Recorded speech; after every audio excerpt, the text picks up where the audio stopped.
Start Hour 12. Page 370. Other structural reforms that the Department of Education requires.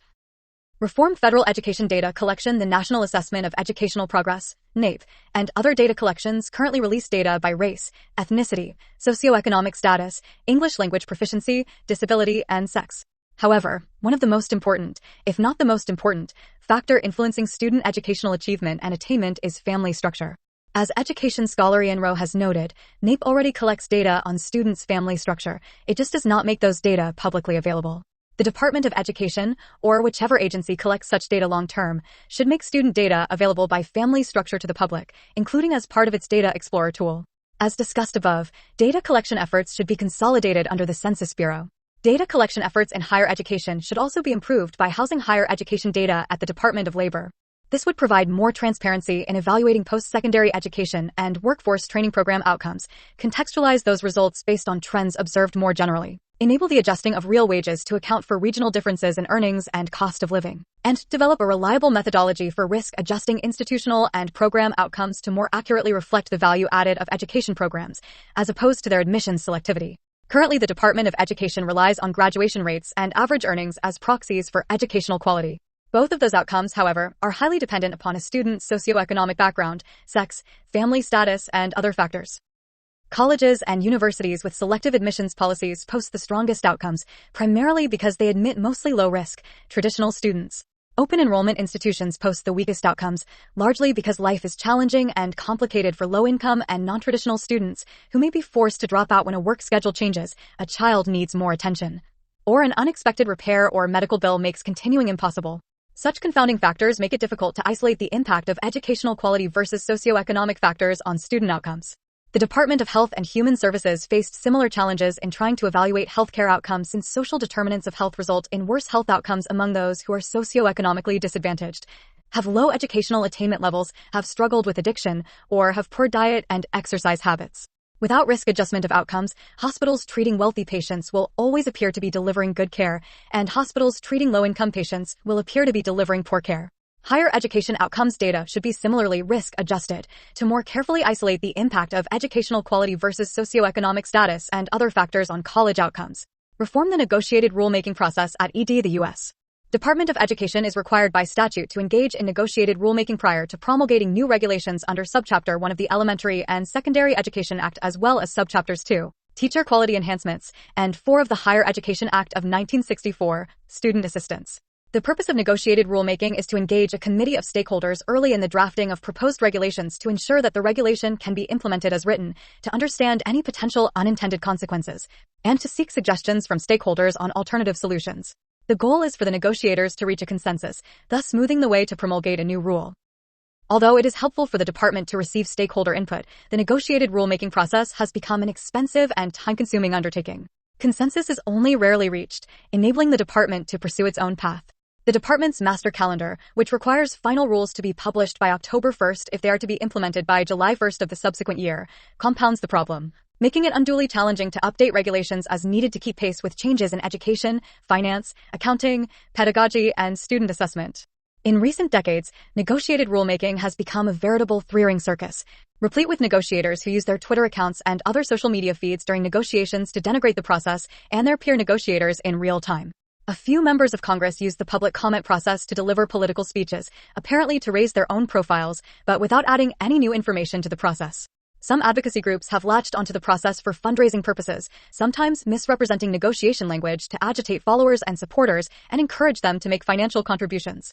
At times, the department itself has appeared to sabotage consensus, which enables them to write the regulation as they wish and without regard to the concerns raised by negotiators. The Department of Education should work with Congress to amend the HEA to eliminate the negotiated rulemaking requirement. At a minimum, Congress should allow the department to use public hearings rather than negotiated rulemaking sessions. Reform the Office of Federal Student Aid. This proposal urges the new administration to end the abuse of FSA's loan forgiveness programs, to manage the federal student loan portfolio in a professional way, and to work with Congress for a long-term overhaul of the program for the benefit of students and taxpayers. The new administration must end the prior administration's abuse of the agency's payment pause and HEA loan forgiveness programs, including borrower defense to repayment, closed school discharge, and public service loan forgiveness. The new administration should also take immediate steps to commence the rulemaking process to rescind or substantially modify the prior administration's HEA regulations. The federal government does not have the proper incentives to make sound lending decisions, so the new administration should consider returning to a system in which private lenders, backed by government guarantees, would compete to offer student loans, including subsidized and unsubsidized loans. This would allow for market prices and signals to influence educational borrowing, introducing consumer-driven accountability into higher education. Pell Grants should retain their current voucher-like structure. If Congress is unwilling to reform federal student aid, then the next administration should consider the following reforms: switch to fair value accounting from FCRA accounting, and consolidate all federal loan programs into one new program that 1. Utilizes income-driven repayment, 2. Includes no interest rate subsidies or loan forgiveness, 3. Includes annual and aggregate limits on borrowing, and 4. Requires skin in the game from colleges to help hold them accountable for loan repayment. The Biden administration has mercilessly pillaged the student loan portfolio for crass political purposes without regard to the needs of current taxpayers or future students. This must never happen again. As detailed in Section 3, the next administration should work with Congress to spin off federal student aid into a new government corporation with professional governance and management. New policy priorities for 2025 and beyond. New legislation that should be prioritized. For nearly 250 years, Congress has incorporated public and private institutions, including banks, the District of Columbia City Government, and other organizations that federal officials deem to be conducting operations in the public interest. Such charters offer a certain status to organizations, often viewed as a seal of approval, according to one Congressional Research Service report, which can help these organizations in their fundraising and other advocacy efforts. When the nation's largest teacher association, the National Education Association, NEA, cites its federal charter, it lends the NEA a level of significance and suggests an effectiveness that is not supported by evidence. In fact, the NEA and the nation's other large teacher union, the American Federation of Teachers, AFT, use litigation and other efforts to block school choice and advocate for additional taxpayer spending in education. They also lobbied to keep schools closed during the pandemic. All of these positions run contrary to robust research evidence showing positive outcomes for students from education choice policies. There is no conclusive evidence that more taxpayer spending on schools improves student outcomes, and evidence finds that keeping schools closed to in-person learning resulted in negative emotional and academic outcomes for students. Furthermore, the union promotes radical racial and gender ideologies in schools that parents oppose according to nationally representative surveys. Congress should rescind the National Education Association's congressional charter and remove the false impression that federal taxpayers support the political activities of this special interest group. This move would not be unprecedented, as Congress has rescinded the federal charters of other organizations over the past century. The NEA is a demonstrably radical special interest group that overwhelmingly supports left-of-center policies and policymakers. Members should conduct hearings to determine how much federal taxpayer money the NEA has used for radical causes favoring a single political party. Parental rights in education and safeguarding students. Federal officials should protect educators and students in jurisdictions under federal control from racial discrimination by reinforcing the Civil Rights Act of 1964 and prohibiting compelled speech. Specifically, no teacher or student in Washington, D.C., public schools, Bureau of Indian Education schools, or Department of Defense schools should be compelled to believe, profess, or adhere to any idea, but especially ideas that violate state and federal civil rights laws. By its very design, critical race theory has an applied dimension, as its founders state in their essays that define the theory. Those who subscribe to the theory believe that racism, in this case, treating individuals differently based on race, is appropriate, necessary, even, making the theory more than merely an analytical tool to describe race in public and private life. The theory disrupts America's founding ideals of freedom and opportunity.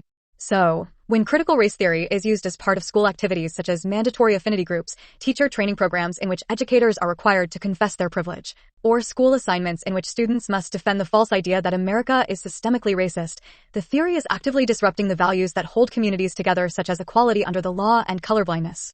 As such, lawmakers should design legislation that prevents the theory from spreading discrimination.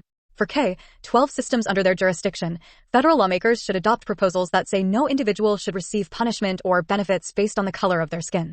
Furthermore, school officials should not require students or teachers to believe that individuals are guilty or responsible for the actions of others based on race or ethnicity. Educators should not be forced to discuss contemporary political issues, but neither should they refrain from discussing certain subjects in an attempt to protect students from ideas with which they disagree. Proposals such as this should result in robust classroom discussions, not censorship. At the state level, states should require schools to post classroom materials online to provide maximum transparency to parents. Again, specifically for K-12 systems under federal authority, Congress and the next administration should support existing state and federal civil rights laws and add to such laws a prohibition on compelled speech. Advancing legal protections for parental rights in education, while the U.S. Supreme Court and other federal courts have consistently recognized that parents have the right and duty to direct the care and upbringing of their children. They have not always treated parental rights as co-equal to other fundamental rights, like free speech or the free exercise of religion. As a result, some courts treat parental rights as a second-tier right and do not properly safeguard these rights against government infringement. The courts vary greatly over which species of constitutional review, rational basis, intermediate scrutiny, and strict scrutiny to apply to parental rights cases. This uncertainty has emboldened federal agencies to promote rules and policies that infringe parental rights. For example, under the Biden administration's proposed Title IX regulations, schools could be required to assist a child with a social or medical gender transition without parental consent or to withhold information from parents about a child's social transition, e.g., changing their names or pronouns. The federal government could demand that schools include curriculum or lessons regarding critical race or gender theory in a way that violates parental rights, especially if it requires minors to disclose information about their religious beliefs or beliefs about race or gender in violation of the Protection of Pupil Rights Amendment, 20 U.S.C. Sector 1232H. To remedy the lack of clear and robust protection for parental rights, the next administration should work to pass a federal Parents' Bill of Rights that restores parental rights to a top-tier right. Such legislation would give families a fair hearing in court when the federal government enforces any policy against parents in a way that undermines their right and responsibility to raise, educate, and care for their children. The law would require the government to satisfy strict scrutiny, the highest standard of judicial review, when the government infringes parental rights. Further ensure that any regulations that could impact parental rights contain similar protections and require federal agencies to demonstrate that their action meets strict scrutiny before a final rule is promulgated. At the same time, Congress should also consider equipping parents with a private right of action. 2 federal laws provide certain privacy protections for students attending educational institutions or programs funded by the department. The Family Educational Rights and Privacy Act, FERPA, protects the privacy of student education records and allows parents and students over the age of 18 to inspect and review the students' education records maintained by the school and to request corrections to those records. FERPA also authorizes a number of exceptions to this record's privacy protection that allow schools to disclose the student's education records without the consent or knowledge of the parent or student.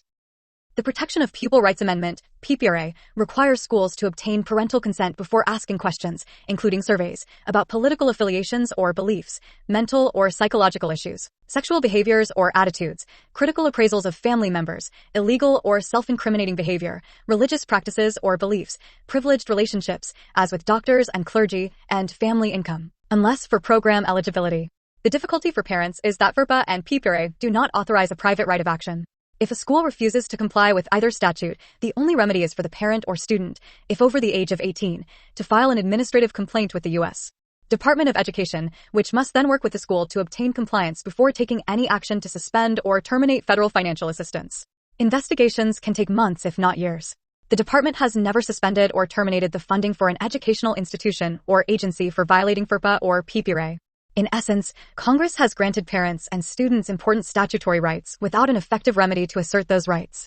The next administration should work with Congress to amend FERPA and PPRA to provide parents and students over the age of 18 years with a private right of action to seek injunctive and declaratory relief, together with attorneys' fees and costs if a prevailing party, against educational institutions and agencies that violate rights enshrined in these statutes. This will empower parents and students, level the playing field between families and education bureaucracies, and encourage institutional compliance with these statutory requirements. Protect parental rights in policy. In addition to strengthening legal protections for parents, the next administration should prioritize legislation advancing such rights.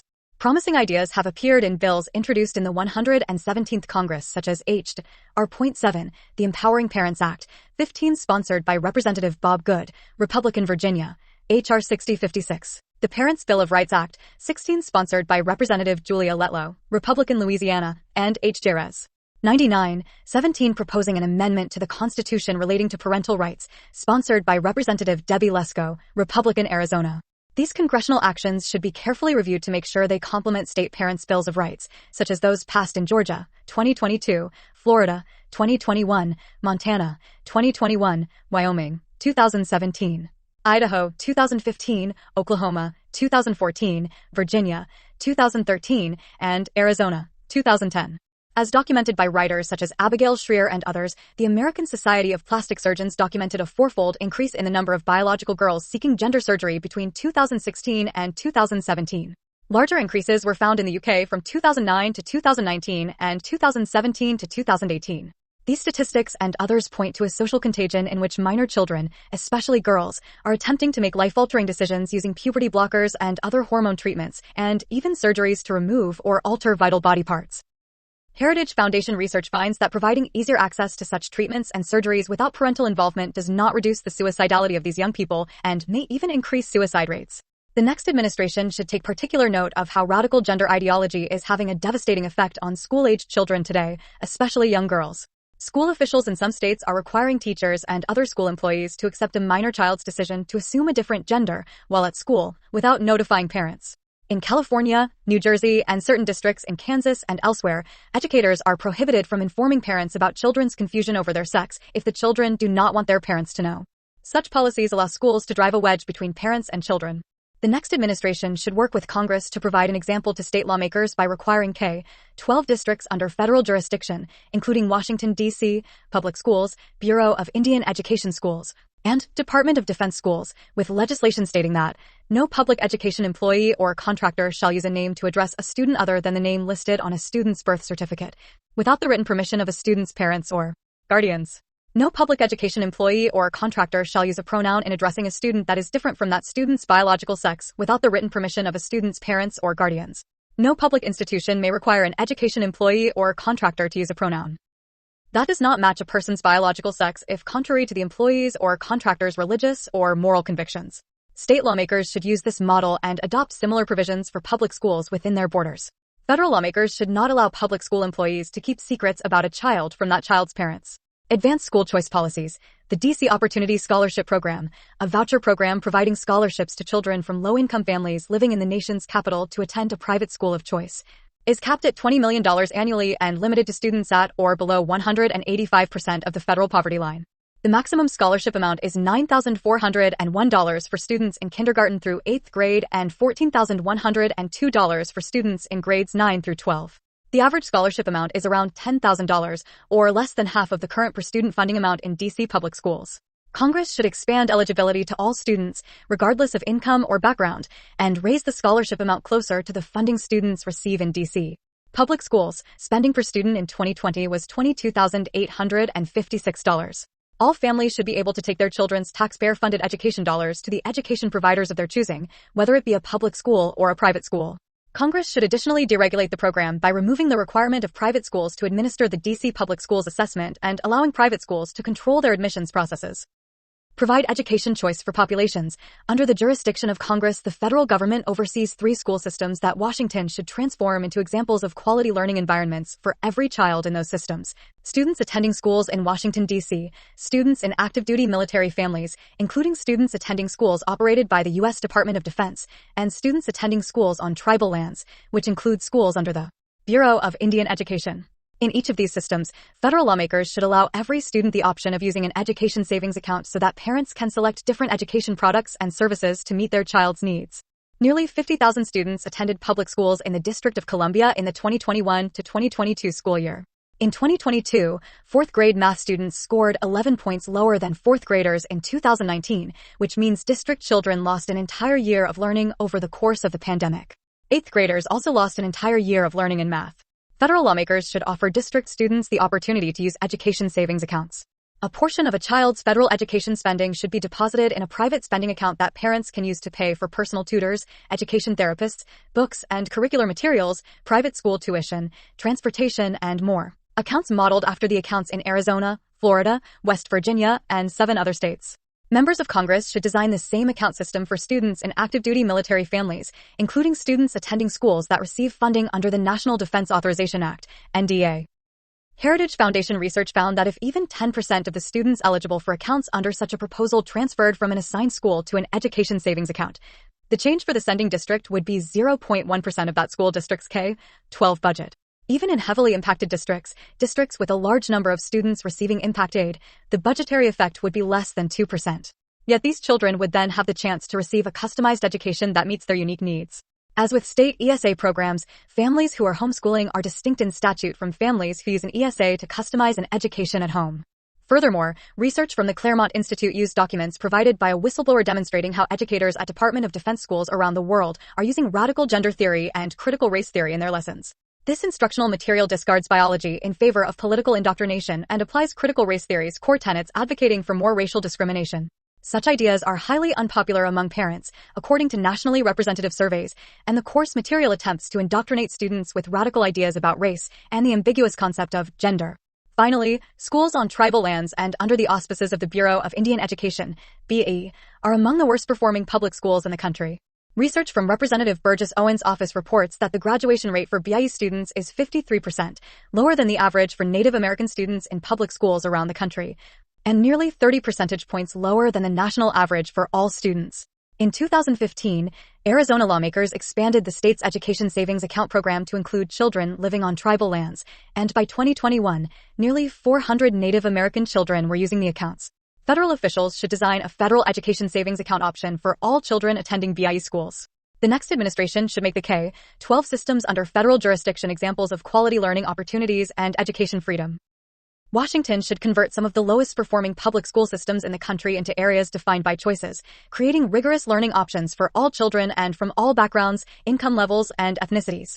Expand education choice through portability of existing federal funds. Setting education policy on the right track long-term would require sunsetting the U.S. Department of Education altogether. Doing so would not result in fewer resources and less assistance for children with special needs or from low-income families. Rather, closing the federal behemoth would better target existing taxpayer resources already set aside for these students by shifting oversight responsibilities to federal and state agencies that have more expertise in helping these populations. The Individuals with Disabilities Education Act (IDEA) is the federal law governing taxpayer spending on K-12 students with special needs. The law stipulates that students have a right to a free and appropriate education, and 95% of children with special needs attend assigned public schools. The education is not always appropriate, however. Special education is fraught with legal battles. Some argue that the education of children with special needs is the most litigated area of K-12 education. Thus, despite a nearly 50-year-old federal law that sees regular revision and reauthorization and approximately $13.5 billion per year in federal taxpayer spending, parents still struggle to establish intervention plans for their students with public school district officials regarding the physical and educational requirements for their children with special needs. State-level education options often exclusively serve children with special needs for these very reasons. Florida, Oklahoma, Tennessee, Mississippi, South Carolina, and North Carolina, to name a few states, all have education savings accounts or K-12 private school scholarship options for children with special needs. Federal lawmakers should move IDEA oversight and implementation to the U.S. Department of Health and Human Services. Officials should then consider revising IDEA to require that a child's portion of the federal taxpayer spending under the law be made available to families so parents can choose how and where a child learns. IDEA already allows families to choose a private school under certain conditions, but federal officials should update the law so that families can use their child's IDEA spending for textbooks, education therapies, personal tutors, and other learning expenses, similar to the way in which parents use education savings accounts in states such as Arizona and Florida. These micro-education savings accounts would give the families of children with special needs approximately $1,800 per child to help meet a child's unique learning needs. Members of Congress and the White House should consider a similar update to Title I of the Elementary and Secondary Education Act, ESEA. Title I is the largest portion of federal taxpayer spending under this federal education law, and the section provides additional taxpayer resources to schools or groups of schools in lower income areas. Federal taxpayers committed $16.3 billion to Title I in FY 2019, spending that is dedicated to students in low-income areas of the U.S. per student. This spending amounts to more than $1,400 for a child in a large city and approximately $1,300 for a student in a remote, rural area. Research finds, though, that this enormous investment has not produced positive results for children in need. The achievement gap between children from the highest and lowest income deciles has not improved over the past 50 years. And recent, dismal outcomes on the National Assessment of Educational Progress showed declines for all students, with math scores registering declines for the first time in history. Initially, the responsibilities for administering and overseeing Title I should be moved to HHS, along with IDEA. Students attending schools that receive Title I spending should also have access to microeducation savings accounts that allow families to choose how and where their children learn according to their needs. Parents should be allowed to use their child's Title I resources to help pay for private learning options, including tutoring services and curricular materials. Over a 10-year period, the federal spending should be phased out and states should assume decision-making control over how to provide a quality education to children from low-income families. Additional school choice options. House Republicans included school choice in their Commitment to America agenda. Though actions by state lawmakers are essential and any federal policies should be strictly designed so they do not conflict with state activities, Congress could consider school choice legislation, such as the Educational Choice for Children Act. This bill would create a federal scholarship tax credit that would incentivize donors to contribute to nonprofit scholarship granting organizations, SGOs. Eligible families could then use that funding from the SGOs for their children's education expenses, including private school tuition, tutoring, and instructional materials. Additional K-12 reforms, allowing states to opt out of federal education programs. States should be able to opt out of federal education programs, such as the Academic Partnerships Lead Us to Success, APLUS, Act. Much of the red tape and regulations that hinder local school districts are handed down from Washington. This regulatory burden far exceeds the federal government's less than 10% financing share of K-12 education. In the most recent fiscal year, FY 2022, states and localities financed 93% of K-12 education costs, and the federal government just 7%. That 7% share should not allow the federal government to dictate state and local education policy. To restore state and local control of education and reduce the bureaucratic and compliance burden, Congress should allow states to opt out of the dozens of federal K-12 education programs authorized under the Elementary and Secondary Education Act, and instead allow states to put their share of federal funding toward any lawful education purpose under state law. This policy has been advanced over the years via a proposal known as the Academic Partnerships Lead Us to Success, APLUS, Act. Higher Education Reform, HEA, Accreditation Reform. Congress established two primary responsibilities for the U.S. Department of Education in the HEA. 1. To ensure the administrative capacity and financial responsibility of colleges and universities that accept Title IV funds, and 2. To ensure the quality of those institutions. Congress did not endow the Department of Education with the authority to involve itself in academic quality issues relating to colleges and universities that participate in the Title IV student aid program. The HEA allows the agency only to recognize accreditors, which are then supposed to provide quality assurance measures. Unfortunately, the Biden administration has followed closely in the footsteps of the Obama administration by engaging in a politically motivated and inconsistent administration of the accrediting agency recognition process. As a result, accreditors have transformed into de facto government agents. Despite claims by the department and accreditation agencies that accreditation is voluntary, the fact that Americans are denied access to an otherwise widely available entitlement benefit if the institution elects to not be accredited makes accreditation anything but voluntary. Today, accreditation determines whether Americans can access federal student aid benefits, transfer academic credits, enroll in higher-level degree programs, and even qualify for federal employment. Unnecessarily focused on schools in a specific geographic region, institutional accreditation reviews have also become wildly expensive audits by academic peers that stifle innovation and discourage new institutions of higher education. Of particular concern are efforts by many accreditation agencies to leverage their Title IV, student loans and grants, gatekeeper roles to force institutions to adopt policies that have nothing to do with academic quality assurance and student outcomes. One egregious example of this is the extent to which accreditors have forced colleges and universities, many of them faith-based institutions, to adopt diversity, equity, and inclusion policies that conflict with federal civil rights laws, state laws, and the institutional mission and culture of the schools. Perhaps more distressingly, accreditors, while professing support for academic freedom and campus free speech, have presided over a precipitous decline in both over the past decade. Despite maintaining criteria that demand such policies, accreditors have done nothing to dampen the illiberal chill that has swept across American campuses over the past decade. The current system is not working. A radical overhaul of the HEA's accreditation requirements is thus in order. The next administration should work with Congress to amend the HEA and should consider the following reforms: prohibit accreditation agencies from leveraging their Title IV gatekeeper role to mandate that educational institutions adopt diversity, equity, and inclusion policies. Protect the sovereignty of states to decide governance and leadership issues for their state-supported colleges and universities by prohibiting accreditation agencies from intruding upon the governance of state-supported educational institutions. Protect faith-based institutions by prohibiting accreditation agencies from 1. Requiring standards and criteria that undermine the religious beliefs of, or require policies or conduct that conflict with, the religious mission or religious beliefs of the institution, and 2. Intruding on the governance of colleges and universities controlled by a religious organization. Revamp the system for recognizing accreditation agencies for Title IV purposes by removing the department's monopoly on recognition by 1. Authorizing states to recognize accreditation agencies for Title IV gatekeeping purposes and or 2. Authorizing state agencies to act as accreditation agencies for institutions throughout the United States. The next administration and Congress might also consider amending the HEA to remove accreditors from the program triad entirely to allow accreditation to return to its original role of voluntary quality assurance. This would permit accreditors to put some teeth back into their standards without creating high-stakes disasters, such as institutional loss of Title IV access through paperwork submission errors.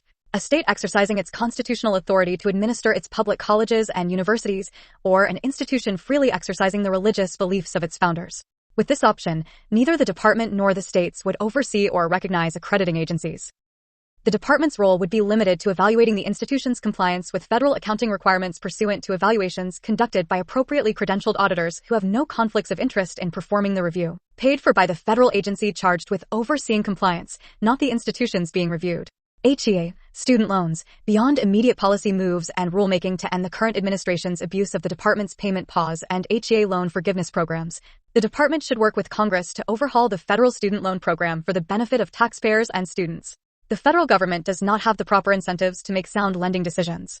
The new administration should consider privatizing all lending programs, including subsidized, unsubsidized, and plus loans, both grad and parent.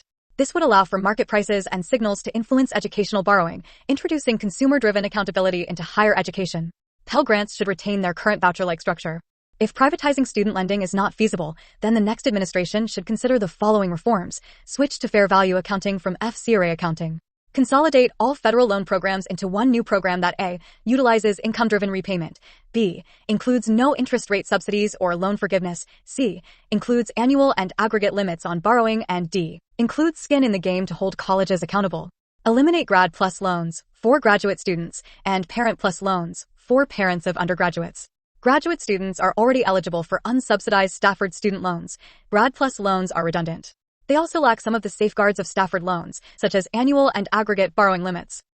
Parent plus loans are also redundant because there are many privately provided alternatives available. The Public Service Loan Forgiveness Program, which prioritizes government and public sector work over private sector employment, should be terminated. Whatever Congress chooses to do with future loans, there is still the question of the government's responsible stewardship of the existing student loan portfolio, a substantial taxpayer asset. The current administration has recklessly engaged in the policy fetish of forgiving and canceling student loans with abandon. The next administration should work with Congress to amend the HEA to ensure that no administration engages in this kind of abuse in the future. Specifically, the new administration should urge the Congress to amend the HEA to abrogate or substantially reduce the power of the Secretary to cancel, compromise, discharge, or forgive the principal balances of Title IV student loans, as well as to modify in any material way the repayment amounts or terms of Title IV student loans. Further, the next administration should propose that Congress amend the HEA to remove the department's authority to forgive loans based on borrower defense to repayment. Instead, the department should be authorized to discharge loans only in instances where clear and convincing evidence exists to demonstrate that an educational institution engaged in fraud toward a borrower in connection with his or her enrollment in the institution and the student's educational program or activity at the institution. Cap indirect costs at universities. Currently, the federal government pays a portion of the overhead expenses associated with university-based research. Known as indirect costs, these reimbursements cross-subsidize leftist agendas and the research of billion-dollar organizations such as Google and the Ford Foundation. Universities also use this influx of cash to pay for diversity, equity, and inclusion (DI) efforts. To correct course, Congress should cap the indirect cost rate paid to universities so that it does not exceed the lowest rate a university accepts from a private organization to fund research efforts. This market-based reform would help reduce federal taxpayer subsidization of leftist agendas. New regulations.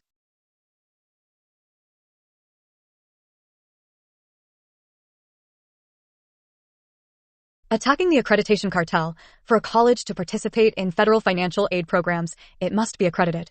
But accreditors have been abusing their quasi-regulatory power to impose non-educational requirements and ideological preferences on colleges. The Secretary of Education should refuse to recognize all accreditors that abuse their power.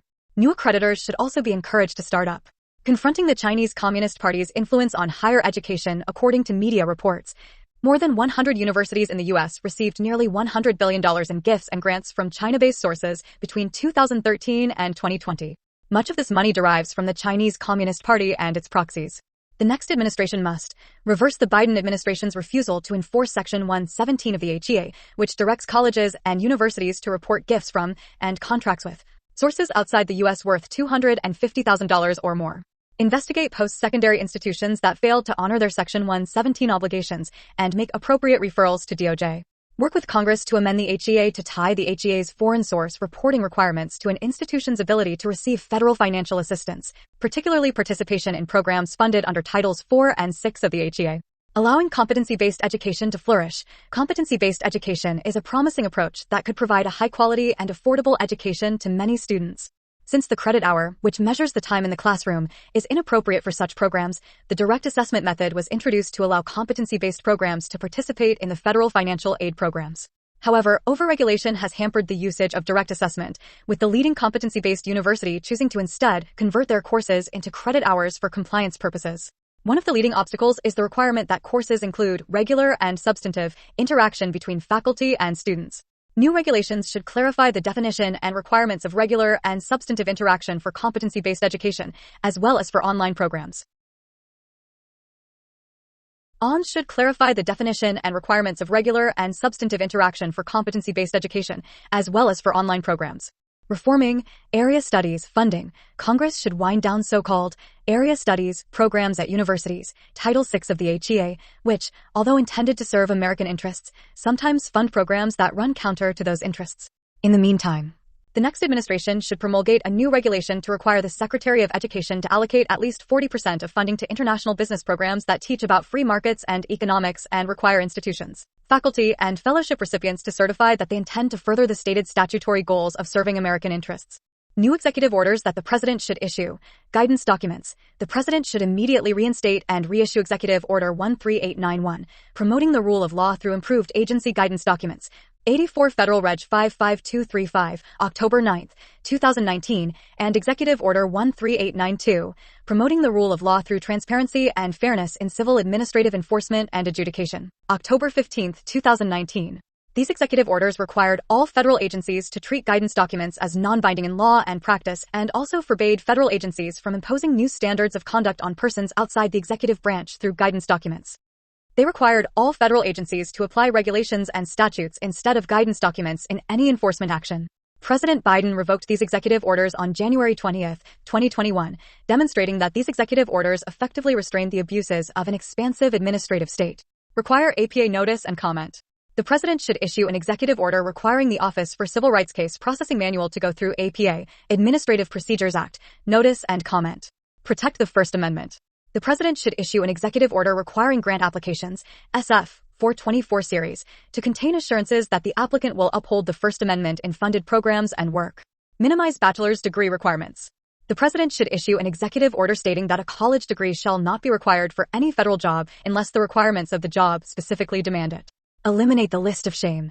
Educational institutions can claim a religious exemption with the Office for Civil Rights at the Department of Education from the strictures of Title IX. In 2016, the Obama administration published on the Department of Education's website a list of colleges that had applied for the exemption. This list of shame of faith-based colleges, as it came to be known, has since been archived on ED's website, still publicly available. The President should issue an executive order removing the archived list and preventing such a list from being published in the future. New agency policies that don't require new legislation or regulations to enact. Transparency of FERPA and PPRA complaints. The Department of Education should be transparent about complaints filed on behalf of families regarding the Family Educational Rights and Privacy Act, FERPA, and the Protection of Pupil Rights Amendment, PPRA. At the same time, the Department of Education should develop a portal and resources for parents on their rights under FERPA and PPRA. This portal should also contain an explanation of the Health Insurance Portability and Accountability Act, HIPAA, and public school procedures to demonstrate that the law does not deprive parents of their right to access any school health records. The D.C. Opportunity Scholarship Program. In 2011, Congress added new requirements to the D.C. Opportunity Scholarship Program stating that participating private schools must submit to site visits by the program administrator. Inform prospective students about the school's accreditation status, mandate that teachers of core subjects have bachelor's degrees, and require participating students to take some form of nationally norm reference test. Notably, the 2011 reauthorization also required, for the first time, that participating private schools be accredited or be on a path to accreditation. The 2017 reauthorization went further, requiring that each participating school supply a certificate of accreditation to the administering entity upon program entry, demonstrating that the school is fully accredited before being allowed to participate. The list of approved accreditors is entirely too small to serve the mission of the diverse schools in the nation's capital. Although the accreditation regulations should be removed entirely by Congress, in the meantime, the next president should issue an executive order expanding the list of allowable accreditors. Transparency around program performance and DI influence. The next president should issue a series of executive orders requiring an accounting of how federal programs/grants spread DI/CRT/gender ideology, a review of outcomes for Gear Up and the 21st Century Grants programs, the reissuing of the report on school safety from 2018 with updated information, the release of a report to Congress on how to consolidate the department and trim non-essential employees, a report on the Negative influence of action civics on students' understanding of history and civics and their disposition toward the United States. An update of the Coleman Report to show the impact of family structure on student achievement. A full accounting of CARES Act education expenditures, and a report on how many dollars make their way to the classroom in every federal education grant and program. Pursue antitrust against accreditors. The president should issue an executive order pursuing antitrust against college accreditors, especially the American Bar Association, ABA. New policies/regulations that require coordination with other agencies and/or the White House. The department must coordinate any rulemaking with the White House, the Office of Management and Budget, OMB, DOJ, and other agencies that share responsibility with the department in the administration or enforcement of statute, such as Title VI and IX.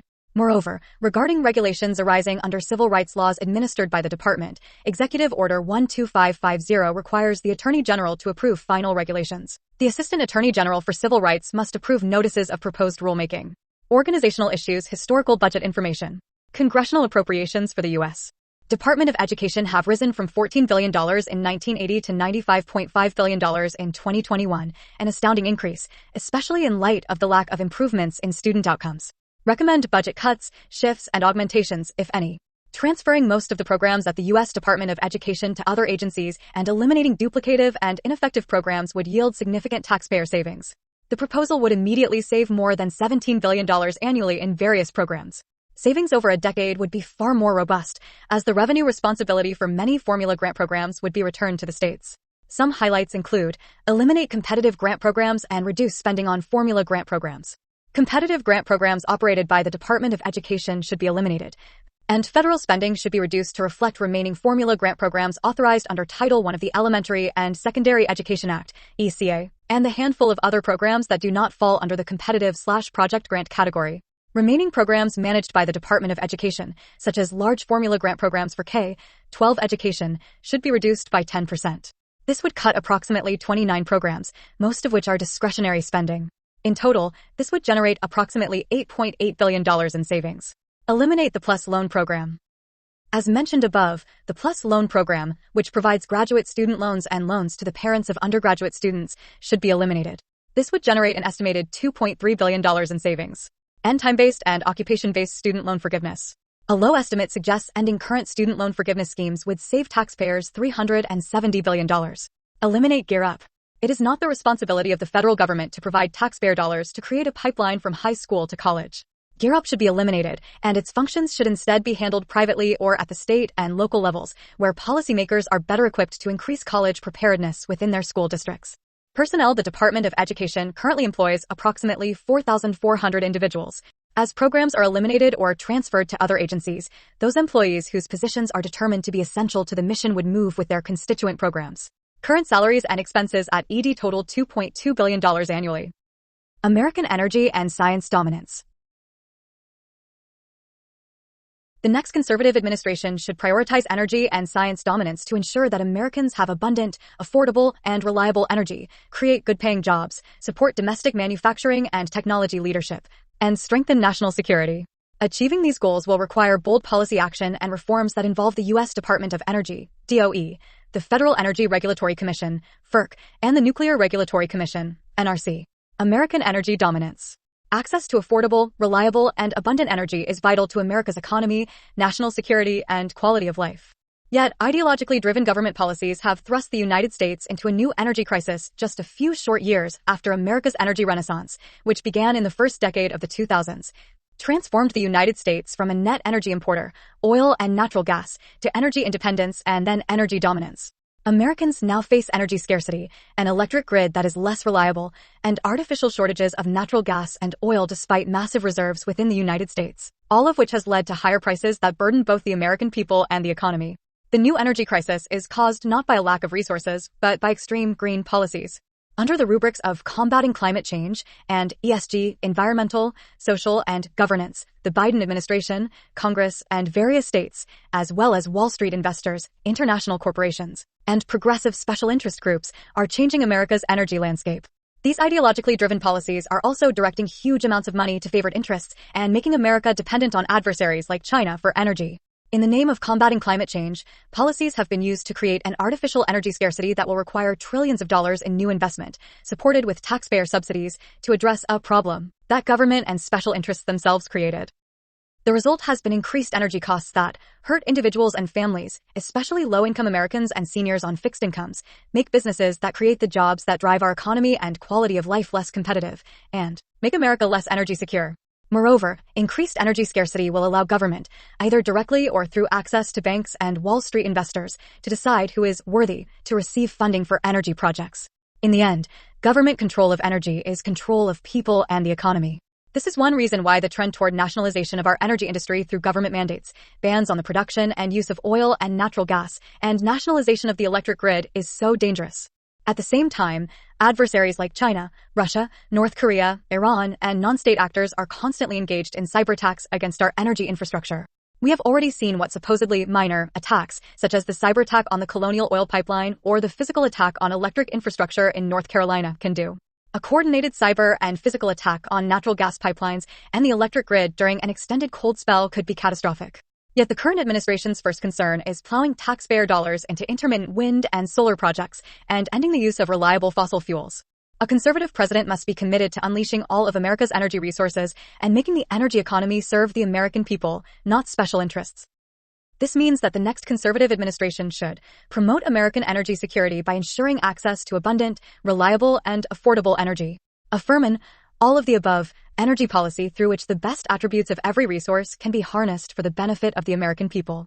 Support repeal of massive spending bills like the Infrastructure Investment and Jobs Act, IIJA, 3 and Inflation Reduction Act, IRA, for which established new programs and are providing hundreds of billions of dollars in subsidies to renewable energy developers, their investors, and special interests, and support the rescinding of all funds not already spent by these programs. Unleash private sector energy innovation by ending government interference in energy decisions. Stop the war on oil and natural gas. Allow individuals, families, and business to use the energy resources they want to use and that will best serve their needs. Secure and protect energy infrastructure from cyber and physical attacks. Refocus the Department of Energy on energy security, accelerated remediation, and advanced science. Promote U.S. energy resources as a means to assist our allies and diminish our strategic adversaries. Refocus FERC on ensuring that customers have affordable and reliable electricity, natural gas, and oil and no longer allow it to favor special interests and progressive causes. Ensure that the Nuclear Regulatory Commission facilitates rather than hampers private sector nuclear energy innovation and deployment. American science dominance.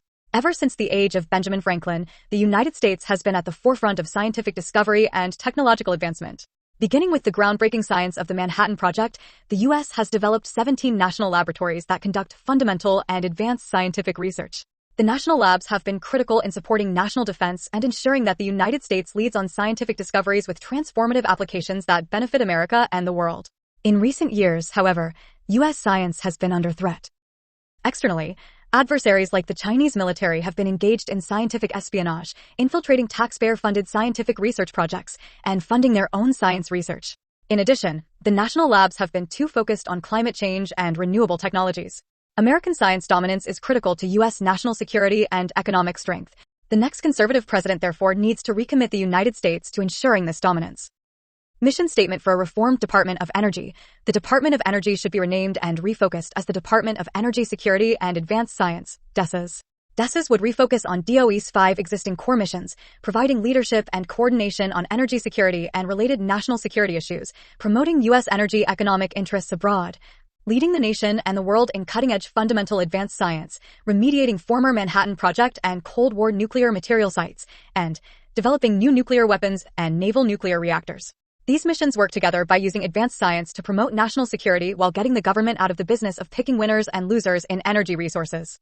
Reform is needed because DOE, instead of focusing on core energy and security issues, has been spending billions of taxpayer dollars to subsidize renewable energy developers and investors, thereby making Americans less energy secure and distorting energy markets. Overview. DOE was created by the Department of Energy Organization Act of 19,775 in response to the 1970s oil crisis, consolidating various energy programs that previously had operated without coordination throughout the federal government in a single department. In addition to addressing energy issues, DOE is tasked with engaging in basic and fundamental science and research through the 17 national laboratories, cleaning up the Manhattan Project and Cold War nuclear material and weapon sites, developing sites for the storing of civilian nuclear waste, and developing new nuclear weapons and naval reactors through the Semi-Autonomous National Nuclear Security Agency, NNSA.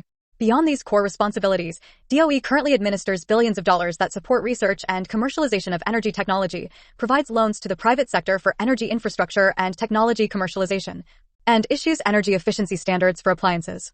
More recently, DOE has focused its work and taxpayers' money on renewable energy and climate change. It is one thing for government to engage in fundamental scientific research that the private sector would not perform, particularly because advancements in science promote national security through technological prowess. Government, however, should not be picking winners and losers in dealing with energy resources or commercial technology. Such government favoritism can crowd out new innovation, devolve into cronyism, and raise energy prices for consumers and businesses. It is time for the United States to use all of its energy resources again for the benefit of the American people. New policies. Energy to ensure that the American people have access to abundant, affordable, and reliable energy. DTS's energy role should be focused on working with the energy industry and networks to ensure energy infrastructure security through science and coordination with the private sector. Assessing international energy issues that constitute threats to U.S. national security. Promoting U.S. energy resources as a means to assist our allies, diminish our strategic adversaries, and ensure the existence of markets that will support domestic energy production. Pursuing early and advanced science, including material science, that is related to energy and national security. Developing the leadership necessary for the disposal of commercial and government-spent nuclear fuel. National energy security. Protecting American infrastructure from cyber and physical threats, both natural and human, is vital to national security, the economy, and the well-being of the American people. Protecting and advancing these national security interests is a proper role for the federal government.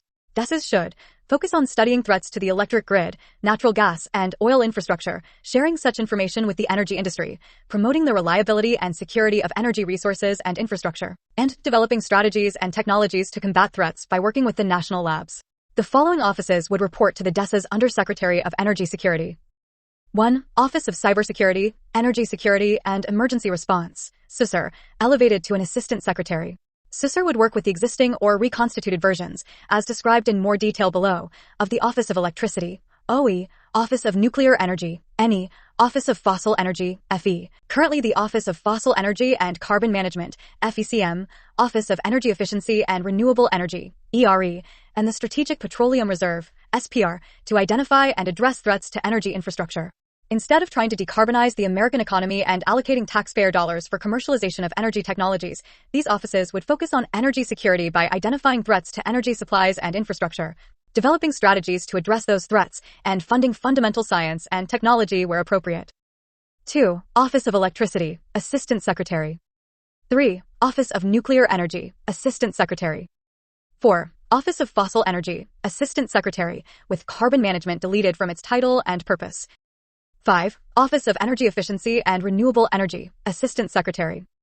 6. Strategic Petroleum Reserve, standalone or part of SUSER. Eliminate special interest funding programs. Many DOE energy funding programs are not targeted on fundamental science and technology. Instead, they focus more on commercialization and act as subsidies to the private sector for government-favored resources.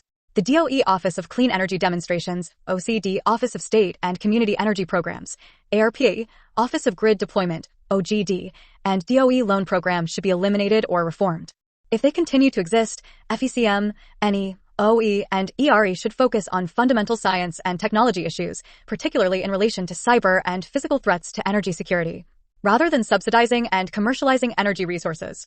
Eliminate political and climate change interference in DOE approvals of liquefied natural gas, LNG, exports.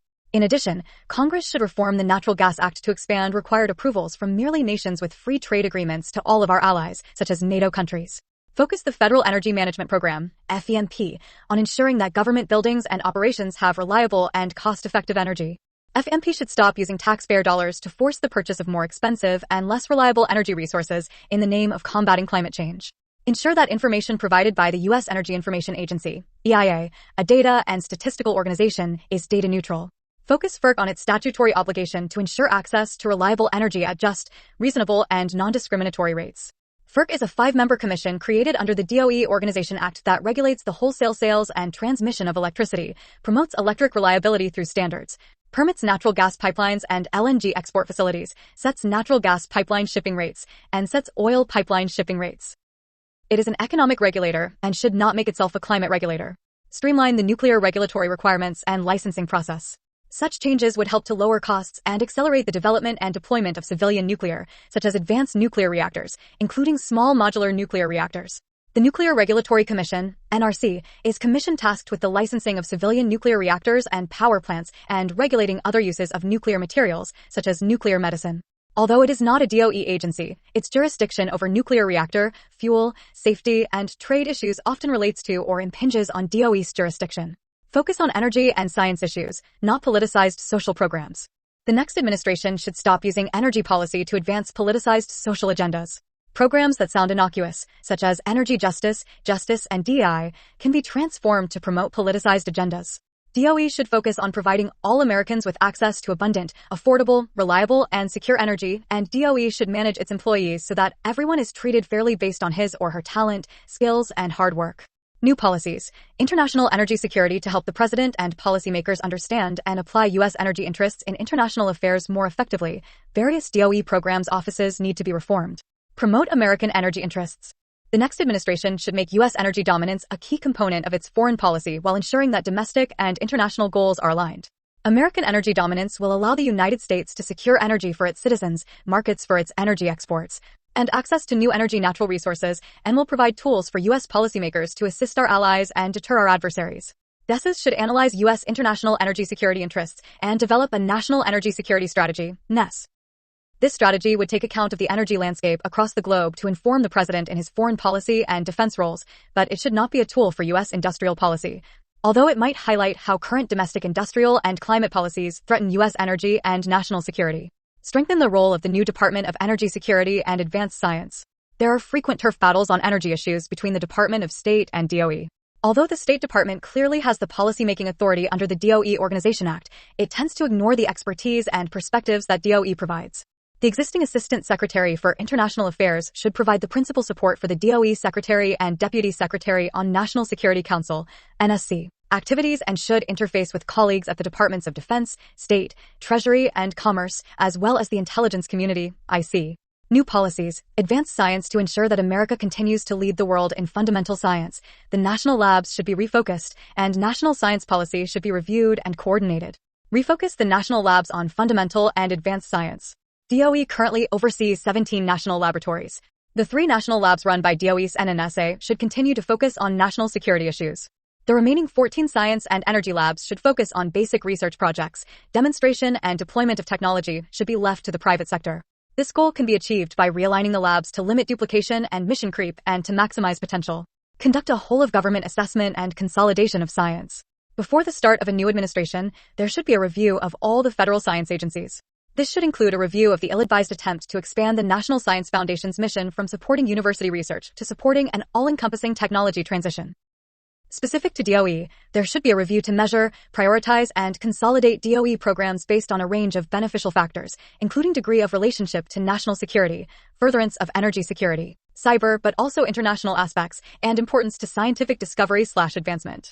New policies. Remediation of nuclear weapons development programs and civilian nuclear waste, cleaning up the radioactive waste produced in support of the Manhattan Project and the Cold War at America's nuclear development sites is a massive and complicated process led by DOE's Office of Environmental Management. Projected liabilities and costs to be borne by America's taxpayers, according to DOE's FY 2023 budget request, total $887,205 billion. In addition, the federal government is required by law to dispose of nuclear waste produced by the private sector, including spent fuel rods from nuclear power plants. The new DESs should continue DOE's remediation of radioactive waste created by the nuclear weapons projects from the Manhattan Project and Cold War. Strong leadership focused on accelerating the cleanup, coupled with technical and administrative innovation, will be needed to reduce the federal government's third-largest liability. Develop a new approach that increases the level of private sector responsibility for the disposal of nuclear waste. Disposing of civilian nuclear waste is an important national issue that requires strong scientific study.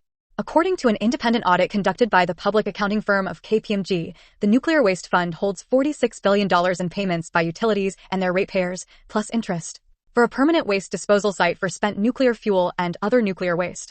The licensing process for Yucca Mountain as a permanent repository for spent nuclear fuel is on hold. Without storage sites, spent nuclear fuel remains temporarily stored at nuclear plants. In addition to permanent storage, low-level nuclear waste facilities are needed.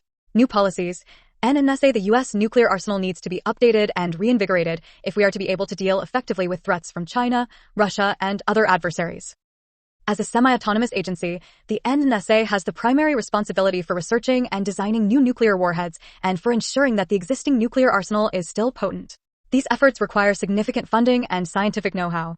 In addition, NNSA develops and designs nuclear propulsion reactors for the U.S. Navy. NNSA also plays a role in preventing nuclear proliferation. With strong leadership by the Secretary of Defense, the next administration should fund the design, development, and deployment of new nuclear warheads, including the production of plutonium pits in quantity. Expand the U.S. Navy and develop new nuclear naval reactors to ensure that the Navy has the nuclear propulsion it needs to secure America's strategic interests. End ineffective and counterproductive non-proliferation activities like those involving Iran and the United Nations. Budget. DOE's total FY 2023 budget request, which does not include IJ, IRA, and CHIPS and Science Act funding, was for $48,183,451,000. Many DOE activities are required by various authorization and appropriations bills. To implement many of the policies contained in these proposals, several laws will need to be amended, including the Department of Energy Organization Act, IJ, IRA, and possibly portions of the CHIPS, creating healthy incentives to produce semiconductors, and Science Act. Ending taxpayer subsidies will promote an all-of-the-above energy policy, lead to more energy resources, reduce costs, and save taxpayers billions of dollars.